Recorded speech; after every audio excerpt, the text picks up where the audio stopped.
Intricate Intricate. Hey everyone, welcome back to the channel. If you're new here, we focus on making complex coding concepts incredibly simple. Today, we're looking at two essential tools in your Java toolkit, break and continue. Think of these as the steering wheel and brakes for your loops. They give you complete control over how your code repeats or stops. Host. Before we dive into the code, if you want to level up your programming skills every single week, make sure to hit that subscribe button and ring the notification bell so you never miss an episode. First up, let's talk about the break statement. Just like the name implies, it's used to snap out of a loop or a switch statement immediately. Imagine you're searching for a specific book on a shelf of 10.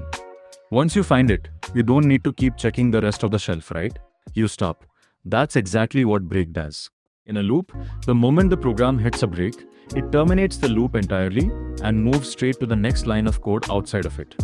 In our example code, we have a loop counting from 0 to 9. But we added a condition. If our variable equals 4, break, because that the program prints 0, 1, 2, and 3. The moment it hits 4, it sees the break and jumps ship entirely. The numbers 4 through 9 never even get a chance. Now, let's look at continue. This one is a bit more surgical. Unlike break, which destroys the whole loop, continue only skips the current turn. Think of this like a delivery driver who has a list of 10 houses. If house number 4 has a blocked driveway, they don't give up and go home for the day.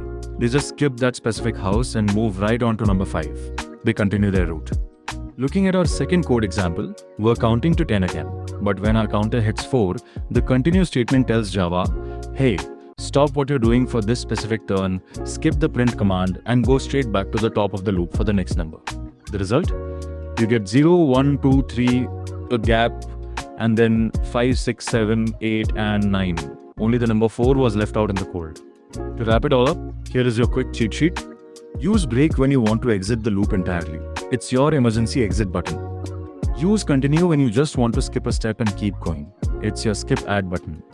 Did this clear things up for you? If it did, please smash that like button and drop a comment below letting me know what Java topic you want me to break down next. Your feedback really helps the channel grow.